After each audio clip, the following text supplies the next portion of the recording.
কাল বিকালে অনেক ঝড় সাথে বৃষ্টি ও অনেক বাতাস হয়েছে। তো আমাদের 3টা আম গাছ, প্রায় 3টা গাছ থেকেই এক জায়গার মতো আম পড়ে গেছে।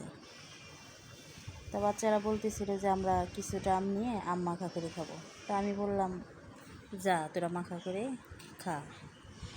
তো দেখেন আমার ছোটো মেয়েটা ওদেরকে কীভাবে ডিস্টার্ব করতেছে।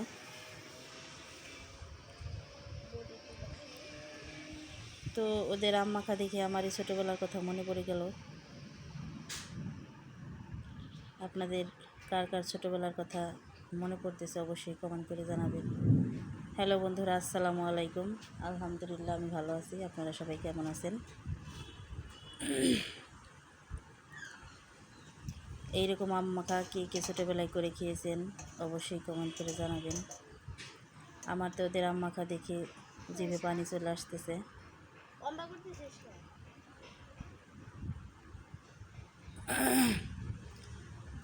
আজ 3 দিন যাবৎ ঝড় বাতাস এবং সাথে বৃষ্টি পড়তেছে কিছু কিছু সময়।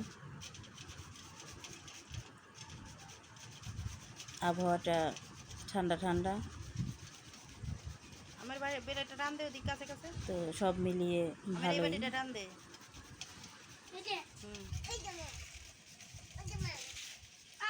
দেখুন ওদেরকে কাজ করতে দিতেছে না, নিজেই বসে আছে আমের বাটি নিয়ে, ওদেরকে ধরতে দিবে না।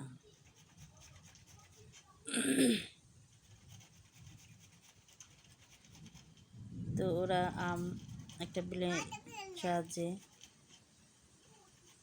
কুচি কুচি করে ছুলে নিচ্ছে। দিয়েছে 2টা মরিচ কেটে, একটু লবণ, একটু মরিচের গুঁড়া, সাথে অ্যাড করলো কিছুটা চিনি।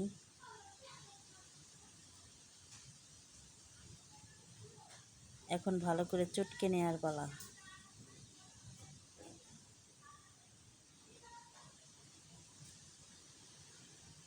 আমার তো আর দেরি সইতেছে না যে কখন মাখাবে আর কখন খাবো।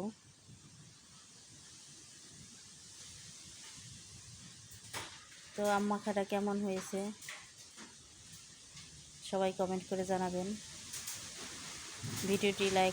ভিডিওটি ভালো লাগলে লাইক, কমেন্ট এবং শেয়ার করবেন এবং সাবস্ক্রাইব করে